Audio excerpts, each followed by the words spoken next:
Hello everyone and welcome to today's video. Today I'm going to look at the 2026 midterm elections and go through using 270towin.com's feature of the updated odds for the Kalshi odds or for polymarket odds, and we can see at how they have each respective race favored. So the House, obviously there are a lot of House races that are up this year in 2024 or in 2026, excuse me.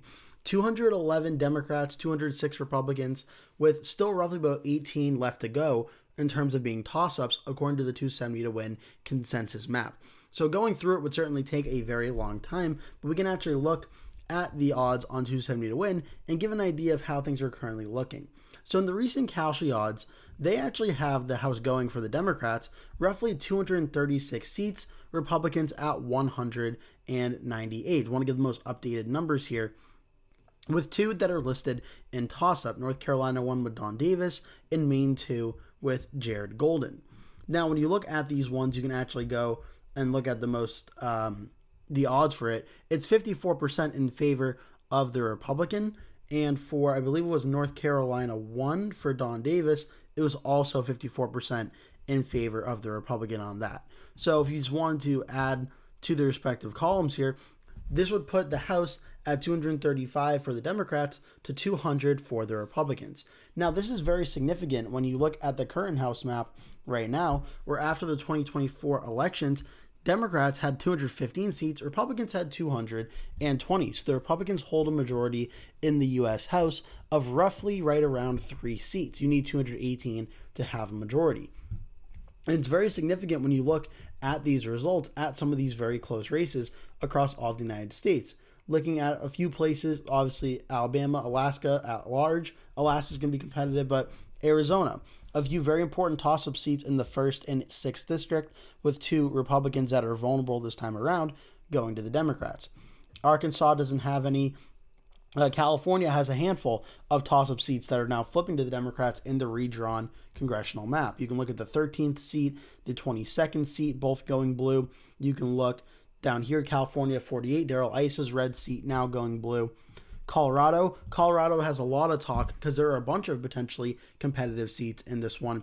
Colorado 3 with Jeff Hurd, Colorado 5 with Jeff Crank, Colorado 4 with Lauren Boebert, and the very, very close Colorado 8 with Gabe Evans. Gabe Evans is the only one that flips to the Democrats. With this one in 2024, incredibly close at 0.73%. Now, this is very significant because when we can look here at the generic ballot for 2026.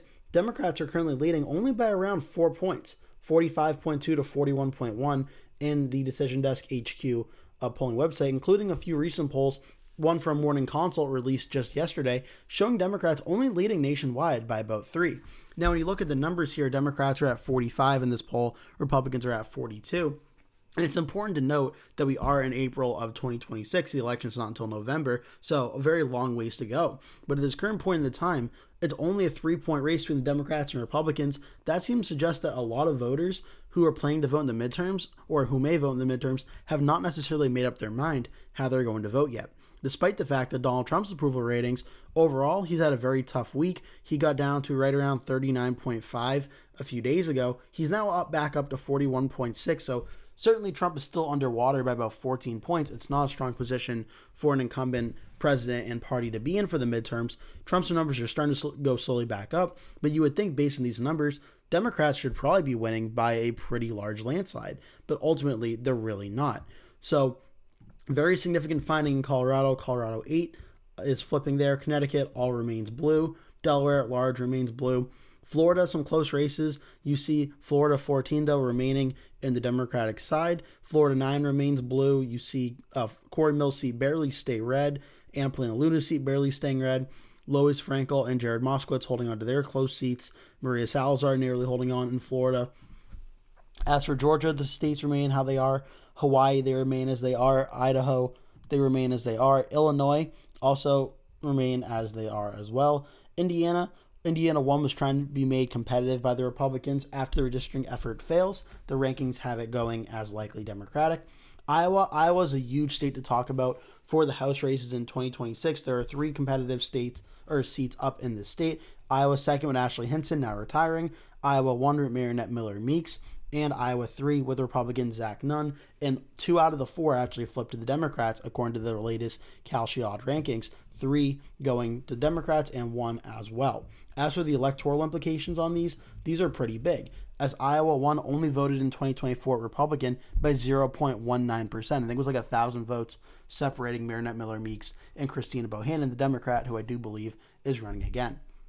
As for Zach Nunn, he won in 2024 by 3.8%, a lean Republican ranking, but in 2026, a more Democratic-friendly election year, certainly this district could be in danger of flipping to the Democrats as well. So that's Iowa, and a very close result also in Iowa 2 with Ashley Hinson's seat. This one actually was not very competitive in 2024. Hinson won it by 15.6. So if it's only right around a tilt margin, that'd be a massive, massive gain for the Democrats if they could get that district to flip blue. Kansas, the map remaining the way it is. Whether Sharice Davids runs for re-election in the 3rd district or not is still TBD, but the map is going to remain the way it is. Kentucky, the only competitive seat on the map is Andy Barr's Kentucky 6th seat, with Barr not running for re-election. He's running for U.S. Senate. That one could be competitive, but overall, expect them all to pretty much remain the way they are.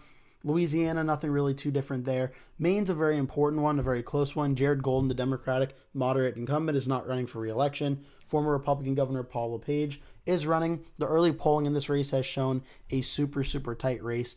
In this one, Golden, this one currently being tilt for the Republicans in this matchup. But Maine's second is going to be very, very important. In 2024, it almost flipped to the Republicans in this one as well. Jared Golden only won after ranked choice voting with just about 0.55% against the Republican Austin Thurl. Now Paul LePage, though he's very unpopular among Democrats and a good amount of independents in this district, which voted for Donald Trump at the presidential level by right around 9 points. It's a very likely red district at the presidential level. At the congressional level, with Paul LePage running, at very least, it's going to be very competitive, and one that LePage has a very narrow advantage in is very, very important there. Next, we're going to go to Maryland. Maryland, nothing really too different here. The 1st district going to remain red unless the map is redistricted in all likelihood. Massachusetts goes as is. Michigan's going to be very important because there's a flip here in the 7th district with Tom Barrett, the Republican. This is projected to go to the Democrats, and John James in Michigan 10 with him retiring to run for governor. This also is a very big Democratic flip on this map. We can look here. Tom Barrett won by 3.7% in 2024. John James 6.1% in 2024. These would be 2 very big flips for the Democrats in their path to get the House majority back if they are able to win these seats. Next, we can go to the state of Minnesota, where the only really significance here is all the seats remain the way they are. Minnesota 1 almost narrowly flips to the Democrats, even though I believe it wasn't too competitive in 2024, voted Republican by 17 points, but the odds have that one as very close. So that could be an interesting race to watch for if it ultimately does get competitive, but the seats remain the total the way that they are. Mississippi remains. Missouri in the redrawn map, it is now listed at lean Republican in Missouri 5 in the Emmanuel Cleaver seat after the state got redrawn. The 2nd district with Ann Wagner is now listed as likely Republican. The old map in Missouri was a lot different. There was Ann Wagner's seat was still pretty competitive, but this district, Missouri 5, a Cleaver, was a safe Democratic seat. Now it is lean Republican in the most recent odds there. Montana, the 1st district with Ryan Zink retiring, is only listed at tilt for the Republicans after being pretty decently competitive in, I believe it was 2022. It was a 3.2% win for Zink in that one. 2024 was around a 7.7% one, so that'll be a very important race to watch for as well. The odds have it as tilt for the GOP. Nebraska, one of the most obvious flips in the country is Nebraska 2 with Don Bacon. With him retiring, not running for re-election, Democrats are likely to win that one. That would be a big get for the Democrats as well. Mike Flood's district, likely Republican in Nebraska 1. He's probably going to hold on to that one, but that's an important one to watch as well. Nevada continues to be Democratic in the 4th, 3rd, and 1st district, with now Mark Amodei retiring. Nevada 2nd district goes into lean Republican. This would be a very significant one as well in terms of the margins if it were to go lean, as Amodei won it by 19 points in 2024. So without the incumbent running, it's going to be interesting to see how the Republicans fare in that 2nd district. Still favored at this point, but that could be an interesting one to watch for as well. New Hampshire, despite Chris Pappas retiring to run for U.S. Senate, both the 1st District and 2nd District of Maggie Goodlander remain in the Democratic category. New Jersey is very significant because there's one of the most marquee toss-up races in all of the United States up in New Jersey 7 with Tom Keene, and the odds currently have the Democrats as tilt favorites in this state, in this very important district and very close district. New Jersey voted for Tom Keene by 5.4% in 2024. He narrowly flipped the district in 2022, only winning by 2.8% against Tom Malinowski. So this is going to be a very close one to watch for as well, and the odds currently have it narrowly flipping to the Democrats. New Mexico, the whole state goes for the Democrats, including New Mexico 2 with Gabriel Vasquez. It was pretty competitive, I believe, in 2024, voting 4.2% for Vasquez over Yvette Harrell. In 2022, it only barely voted for Vasquez over Harrell by 0.7%. So very close to watch there. Currently lean for the Democrats. New York, there's always a handful of competitive races here. The most notable among this is that the 17th district with Republican Mike Lawler, despite being very, very close, ultimately flips for the Democrats after Lawler held on and won re-election in 2024 by a very narrow margin. He won by 0.64% in 2022. 2024, he upped that to 6.3%, but the odds have him narrowly losing this one in 2026. That would be another very significant get for the Democrats. North Carolina, at this point, as I mentioned with the odds, North Carolina won with Don Davis. After the map was redrawn, it remains the same, but North Carolina 1 does narrowly flip to the Republicans based on the latest odds. North Dakota remains the same at large. Ohio, despite the map being redrawn, Republicans hoping to pick up a few seats here. Ohio 1 with Greg Landsman, Ohio 9 with Marcy Kaptur, and Ohio 13 with Amelia Sykes all remain in the Democratic category, so Republicans ultimately fail at picking one of the 3 vulnerable Democratic seats, according to the odds right now. Oklahoma remains the same. Oregon remains the same. Pennsylvania, there are a few very important seats to watch for. There's Pennsylvania 10 with Scott Perry, Pennsylvania 1, Brian Fitzpatrick, Pennsylvania 7 with Ryan McKenzie, Pennsylvania 8 with Rob Bresnahan. Now these 3, 10, 7, and 8 were super close in 2024. The odds obviously have all 3 of them going Democrat right now. Scott Perry only won by 1.3% in 2024. Ryan McKenzie won by 1 point in 2024. And Rob Bresnahan 1.6% in 2024.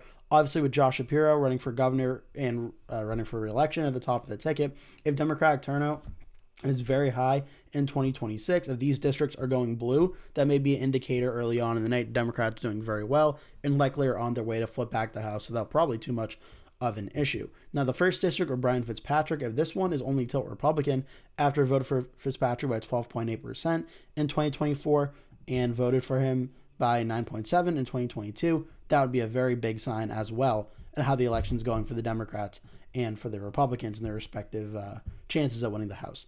Rhode Island remains solid Democrat, both seats. South Carolina, the 1st district with Nancy Mace gets a little competitive, but overall remains. South Dakota remains the same. Tennessee remains the same, with 5 getting a little competitive. Texas, there's going to be a lot to talk about in Texas. There's Texas 23 with Tony Gonzalez and that whole situation going on there, narrowly staying red. Texas 28 with Henry Cuellar is favored to stay blue. Monica De La Cruz's seat in Texas 15 is favored to flip blue. Texas 34, Vicente Gonzalez narrowly staying blue. Monica Gonzalez already talked about. Greg Caesar's seat in Texas 35, narrow favorite for the Democrats right now. All throughout the state, there are a ton of really close calls in Texas, so this is going to be a very important one to watch for in the odds to see how that changes. Utah, the 1st district, now likely to be a Democratic flip now that the map has been redrawn for the Blake Moore, the Republican, now going to be a Democratic win. Vermont remains the same. Virginia, the map, if it gets redrawn, which seems like it is going to, there are going to be a lot of Democratic wins here. Jen Kagan's Republican seat becomes almost an automatic Democratic flip. John McGuire's Virginia 5 becomes an automatic Democratic flip, or not automatic, but pretty much an automatic Democratic flip. And the 1st district with Rob Whitman becomes a Democratic flip as well. Virginia, this is very significant for 2026, as in 2024. Jen Kiggins won by 3.8%, Rob Whitman won by 12.8%, McGuire won by 15.1%. So with the redrawn map now, taking all those away and giving a net 3 seats for the Democrats in Virginia is very significant. Again, the Republicans only have a majority in the House right now of 220 to 215, a 3-seat majority. So that 3 seats alone may be coming just from the Commonwealth of Virginia. That's very significant. Washington, Marie Gluesenkamp-Perez seems like she's going to hold on according to the odds. In her House seat, the rest of the seats are not going to be too competitive. West Virginia remains the way it is. Wisconsin's 3rd district, this is the one to watch for the most. Derek Van Orden's seat against, I believe it is Rebecca Cook. That's going to be a super close one. The Democrats are nearly favored to flip that one. In Wisconsin, one with Brian Steele, the Republicans are nearly favored to hold that. Wyoming remains as it is at large. So overall, the latest odds for the Kalshi political odds right now are the Democrats winning the House at 235, Republicans at 200. So not only for 2026 do the Democrats get projected to flip the House, but they get projected to flip the House and have a lot of extra seats as well, in terms of not just having a 218 seat majority, they get up to 235. They have a lot of wiggle room for blocking pretty much most of all of President Trump's agenda in the second 2 years of his second term. So definitely this map is very significant. I'm interested to hear what your thoughts are in the comment section down below. Do you think the Democrats are going to get 235 House seats? Do you think they'll get more? Do you think they'll get less in 2026? Do you think Republicans have any chance at holding the House? Leave all your thoughts down below for how you think it's going to go. This is just obviously the predicted odds. We'll look at maybe doing a prediction in the coming days of how I think it's going to go for 2026, but leave all your thoughts down below. Thank you so much for watching. Hope to see you in a future video.